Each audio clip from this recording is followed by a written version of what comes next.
Assalamualaikum warahmatullahi wabarakatuh. Waalaikumsalam warahmatullahi wabarakatuh. Alhamdulillahirabbil alamin wa bihi nasta'inu ala umuri dunya waddin. Wassalatu wassalamu ala asyrafil anbiya wal mursalin sayyidina wa maulana Muhammadin wa ala alihi wa sahbihi wa barik wa sallim asma'in. Amma ba'du. Kali ini di ngatasi ngadisan tasawuf saintifik kita akan membahas mengenai fenomena di remaja masyarakat di Pak. Nggak cuma remaja sih, mungkin generasi milenial termasuk Gen Z seperti saya ini berpikir bahwa apa yang ada di media sosial itu harus kita ikuti, wajib, Gus. Wajib itu di double tadi tanda seru, wajib diikuti. Kalau siapapun orang yang di sekitar kita tidak mengikuti standar yang ada di internet itu salah pokoknya. Tidak ada benernya. Nah, itu secara tasawuf saintifiknya bagaimana? Ini Pak. Ya logika sederhananya sih begini aja ya. Mas Jawair ukuran bajunya berapa? L. L ya? Yeah. Saya XL misalnya. Yeah. Kalau saya menggunakan ukurannya Mas Jawahir L, lalu Mas Jawahir memaksa saya ngikutin ukuran Mas Jawahir, terus saya mau, lu saya bodoh apa enggak? Ya, kurang tepat. Ya, kasarannya begitu kan. Kita tentu tidak bisa menggunakan ukuran-ukuran orang lain, lalu kita paksakan ke dalam diri kita. Ya apalagi medsos ya, apalagi medsos. Ini nanti bahayanya secara sofistik sebenarnya begini. Orang tasawuf itu kan yang digenggam itu kan kalimah la ilaha illallah yang digenggam ya. Yeah. Bahwa digenggam oleh pikiran, oleh perasaan dan oleh ruhnya adalah itu. Karena dulu waktu kita di alam ruh, waktu kita masih di alam lahut, kalau menurut Syaikhul Qadir ya, itu kan kita di sana kita didangu Allah. Alastu birabbikum. Lalu kita menjawab bala syahidna. Artinya dalam konteks kehidupan sehari-hari, dalam konteks zaman sekarang, tidak ada yang boleh jadi Tuhan kecuali Allah. Bahkan medsos. Nah, mungkin kita jadi nggak sadar, jadi nggak menyadari bahwa ketika medsos begini, saya harus melakukan, harus sama. Jangan-jangan, ini jangan-jangan. Kita menjadikan standar medsos itu sebagai Tuhan. Waduh, bahaya dong. Makanya Tuhan itu, konsep Tuhan kan sebenarnya adalah semua hal yang kita bersandar kepadanya, itu kan Tuhan. Jadi kalau saya misalnya menyandarkan nasib saya kepada dunia, berarti dunia ini Tuhan saya. Kalau saya menyandarkan nasib saya kepada uang, berarti uang ini Tuhan saya. Jadi kalau saya mengatakan bahwa kalau saya punya uang banyak, saya pasti bahagia.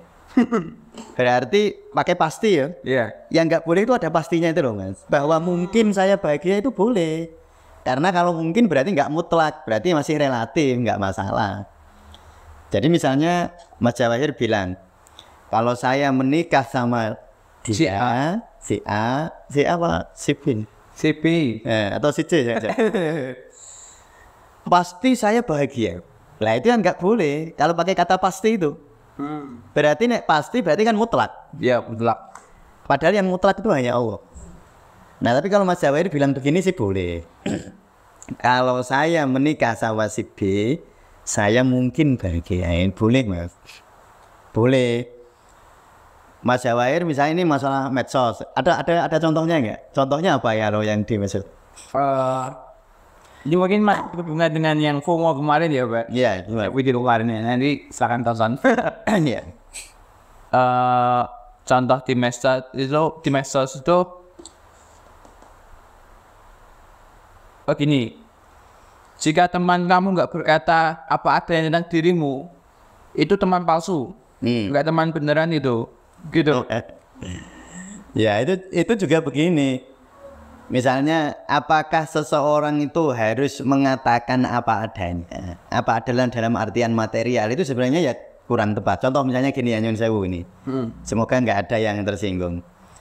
Misalnya ini Mas Jawahir saya anggap misalnya wajahnya elek misalnya.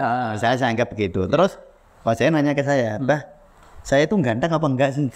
Saya kalau mengatakan apa adanya, kira-kira Mas Jawir siap enggak kan gitu. Iya. Saya sebagai seorang sahabat atau mungkin seorang guru, apakah mengatakan seperti itu layak saya sampaikan hari itu, saat itu. Jadi mengatakan apa adanya itu maksudnya apa? Karena yang lebih tepat itu begini.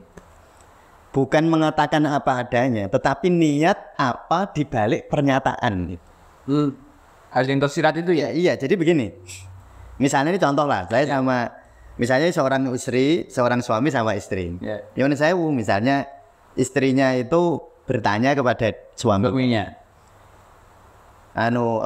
Mas, sayang aku gak sih? Saya bukan, menanyanya gini, Mas, saya itu orang paling cantik di dunia itu menurut Mas siapa? Nanyanya kayak gitu ya. Ini kalau kira-kira suaminya kan akan menjawab, ini tak jawab jujur, dia sakit hati enggak gitu. Tapi kalau saya enggak jujur, dia sakit hati enggak kan gitu. Coba kalau dijawab sebenarnya kan, yang cantik di luar sana kan banyak. Kalau dia jawab apa adanya misalnya, kamu itu yang paling cantik ya jelas bukan kamu lah. Ya kan yang lebih cantik banyak di luar. Nah, kira-kira istri itu siap nggak mendapatkan jawaban seperti itu? Atau memang suaminya pengen jujur? Iya, kamu itu bukan pengen jujur, pengen nyenengke istrinya. Iya, kamu yang paling cantik gitu. Tapi suaminya bilang begitu itu setulus hati apa enggak? Gitu. Jadi artinya sebenarnya makanya kan ada sebuah cerita, mungkin hadis yang tidak keliru ya. Ketika kita itu boleh dalam tanda petik bohong untuk merukunkan orang, kan boleh. Boleh. Nggak harus apa adanya loh. Jadi misalnya Mas Jawahir itu ngelek-ngelek saya, ya, ngelek-ngelek orang Mas Dika. Terus Mas Dika nanya ke saya, Pak Mus, tadi Jawahir itu ngomong apa? Saya harus ngomong apa adanya nggak? Kalau ngomong apa adanya kan saya bisa, wah, ini biar Jawahir sama Mas Dika ini, Mas Dika ini biar berantem, aku tak ngomong apa adanya. Iya Mas, tadi itu Jawahir ngelak sampean. Tapi ternyata saya nggak mau begitu. Saya ingin Mas Jawahir sama Mas Dika tetap rukun. Lalu saya bilang, enggak ngomong apa-apa, ngomong ape-ape kok malah. Itu kan nggak ngomong apa adanya, tapi kan bermanfaat. Ya artinya semua yang di medsos itu harus dikritisi gitu loh Mas. Bukan berarti salah ya. Memang ngomong apa adanya itu secara umum baik, jelas ya. Tetapi ada satu kasus di mana ngomong apa adanya nggak baik. Iya kan? Ya kasus seperti itu misalnya tadi itu saya contohkan. Persidangan beda lagi ya. Iya. Jadi kalau ngomong apa adanya itu bersumber dari niat tulus untuk kebaikan itu luar biasa. Tapi memang ada satu kasus yang di mana kita sebaiknya nggak ngomong apa adanya. Ya, untuk menjaga keharmonisan ya seperti tadi lah. Ya tentu ini semua ada batasnya ya, tentu ada batasnya. Tetapi tidak mutlak gitu. Misalnya tadi kan dikatakan, nek temenmu nggak ngomong apa adanya tentang kamu, berarti dia apa tadi? Enggak sabar beneran. Enggak yang beneran. Kalau dipastikan ya nggak boleh. Tapi bahwa nek ngomong tentang nek koncomu orang ngomong apa adanya tentang kamu tuh harus hati-hati. Berarti mungkin dia itu bukan teman yang baik buat kamu. Itu boleh Mas. Tapi nek pasti nggak boleh. Nah, ya pokoknya ojo mestekke karena yang pasti yang maha mutlak itu hanya Allah, itu dalam tasawuf gitu. Ini ada satu lagi nih Mbak, yang akhir-akhir ini sering buat mungkin rumah tangga generasi milenial tergoncang tuh kira-kira gini loh. Di satu platform media sosial tuh bilangnya gini, suami harus mengabari terus istrinya 24 jam per detik. Pemain mau ngapapun harus mengabari gitu lah. Kalau nggak ngabari, nggak sayang sama istrinya berarti gitu. Sampai sekarang tuh muncul begini, sekarang itu yang dicari itu bukan pasangan yang gila kerja, tapi pasangan yang menganggur, karena bisa menemani terus gitu loh Pak. Nah itu. Nah iya kan ada gitu, kalau sampai standarnya segitunya gitu loh. Ya kalau mau nyari suami yang ngabari terus setiap jam yang golek sing nganggur ya. Iya nganggur kan yo iso ngabari terus. Kalau suaminya misalnya nyuwun sewu, suaminya menteri. Iya. Rapat ini ambek presiden ini sok entek awak. Mosok anggere jam kon nelpon. Nah, standar-standar semacam itu harus dikritisi sebagai generasi Z ini. Iya. Generasi yang Generasi Z, generasi milenial ya, ya. milenial, saya kira ini generasi yang beruntung sekali ya. Tentu dengan semua resikonya, tetapi beruntung sekali. Dan kan zaman sekarang itu cari informasi pembanding kan mudah. Iya, banyak sekali. Jadi misalnya ada orang ngomong gitu, coba cari ahli lain, betul nggak ngomong gitu? Nah, cari ahli lain ya gitu kan. Sekarang kan banyak sekali kan. Misalnya apa tadi? Ciri-ciri teman sejati. Atau ciri-ciri suami setia. Coba aja. Antara si A, si B, ahli-ahli ini kan berbeda. Makanya nanti pada akhirnya yang menyimpulkan harus kita sendiri. Melalui kesimpulan yang didasarkan dari niat yang tulus. Yang penting niatnya. Karena begini loh Mas.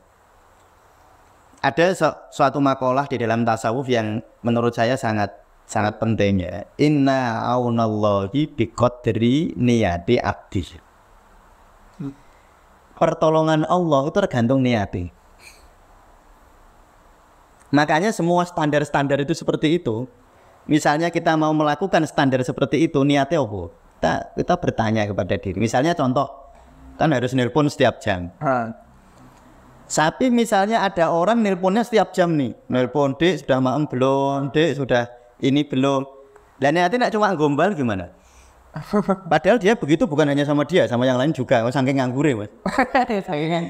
Saking nganggure ku angger jam itu bojone ditelepon, "Udah maem belum?" Jam 8 nelpon lagi. "Gimana, Dek? Udah ngapain?" Jam 9. Itu jangan-jangan yang nelpon setiap saat itu juga sebenarnya dia enggak setia-setia amat. Ya, kan saking nganggure ini iso ngono iku.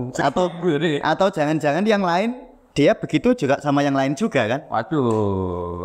Makanya jangan pakai standar material kayak gitu. Lah terus gimana? Nah, gini. Maka kembalilah kepada niat batin kita. Nah, ini menjadi kuncinya. Karena misalnya innallaha la yughayyiru ma biqaumin hatta yughayyiru ma bi anfusihim. Perubahan itu selalu diawali dari perubahan diri. Bukan perubahan di dunia luar. Iya. Apalagi medsos. Medsos itu dunia luar. Dan bukan jelek, enggak juga, ya bisa baik, bisa jelek. Jadi medsos itu apakah baik? Ya belum tentu. Apakah jelek? Ya belum tentu. Ya netral saja, tergantung yang menggunakan siapa kan. Dan kita jangan sampai terjebak pada aliran gitu, aliran di dunia luar. Nanti terumbang ambing. Misalnya, medsos itu kan gonta-ganti. Hari ini Iya. orang itu sayang kepada istrinya jika sehari nelpon 2 kali. Wah, terus nelpon 2 kali kan setiap hari. Besok ternyata standarnya berubah. Di medsos ada ahli lain lagi ngomong, standarnya 3 kali dong. 3 kali, kayak maem, kayak makan, kayak minum obat. 3 kali. Nanti ada standar lagi. Wah, enggak perlu. Sementing hatimu. Wah, akhirnya usah nelpon lah coba. Nanti kan diombang-ambingkan. Nah, maka ciri orang yang diombang-ambingkan oleh dunia di luar dirinya adalah dia tidak tenang, tidak damai. Menjadi diri yang tidak damai. Ya, kalau tidak damai ya apa untungnya ikut-ikutan kayak gitu. Pada akhirnya yang kita cari kan kedamaian. Kedamaian batin yang kita cari. Dan kedamaian batin itu hanya mungkin ketika niat kita baik.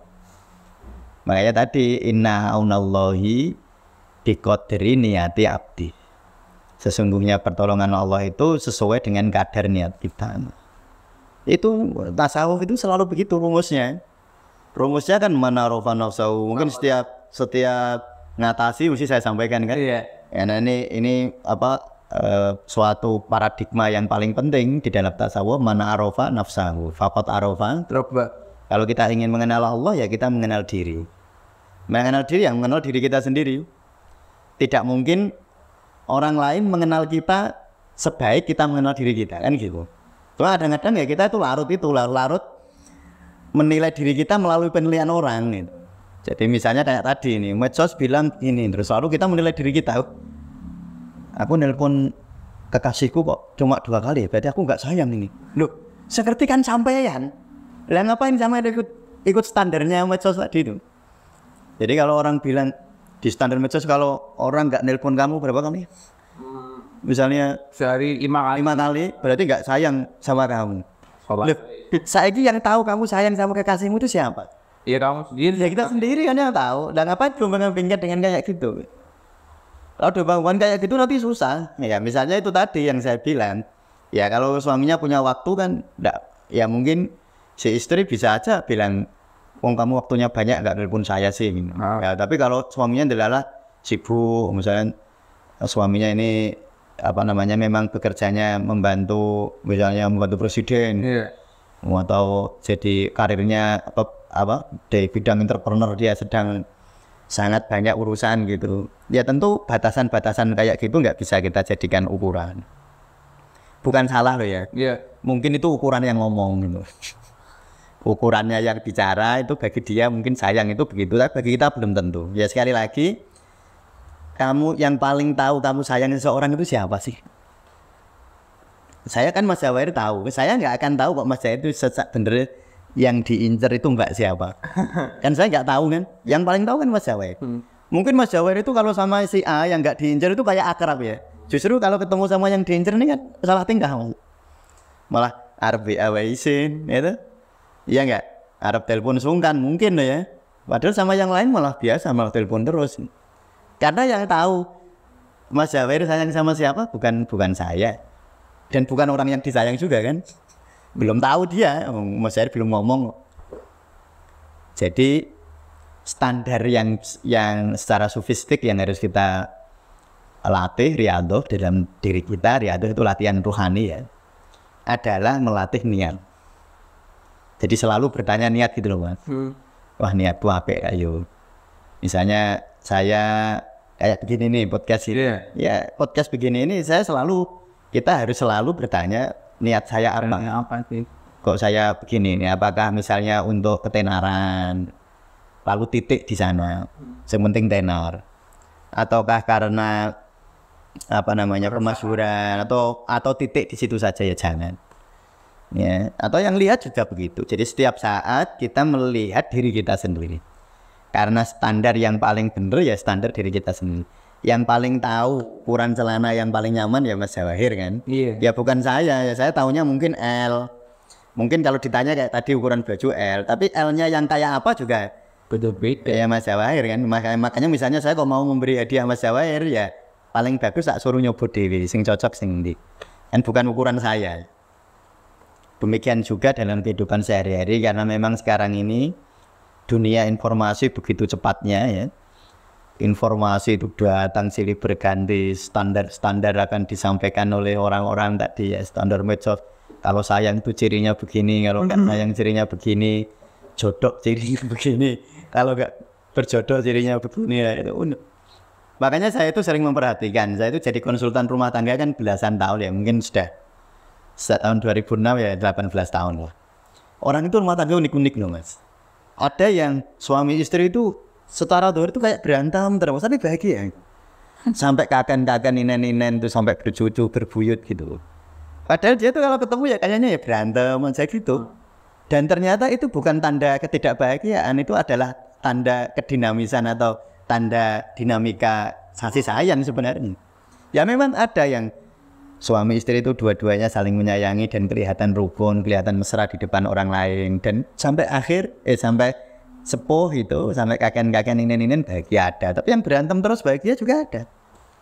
Jadi nggak bisa kita jadikan, kan orang itu nanti Mas Jawahir punya istri atau punya pasangan suatu saat nanti punya istri itu kan Mas Jawahir mungkin istrinya punya model sendiri ya, dalam mengungkapkan perasaan. Ada perempuan yang mengungkapkan perasaan itu hanya air mata. Ada yang mengungkapkan perasaan pakai ini, nerocos saja gitu. Ya apa yang benar yang mana? Nggak ada yang benar, nggak ada yang salah. Sementing niat. Dan saya Mas Jawahir nanti sebagai suami juga begitu, merespon itu niatmu apa? Jadi bertanyalah, karena mujahadah itu paling penting kan jihadun nafs, jihadul akbar, jihadun nafs. Jihad yang paling besar adalah jihad diri, kepada diri ya. Itu tadi setiap saat kita tanya melakukan ini niatnya apa, ya termasuk lihat YouTube niatnya apa, lihat ini niatnya apa, bahkan belajar niatnya apa. Nanti menikah juga begitu tanya, dan nggak perlu dijawab ke orang lain, nggak penting. Orang lain tahu itu nggak penting.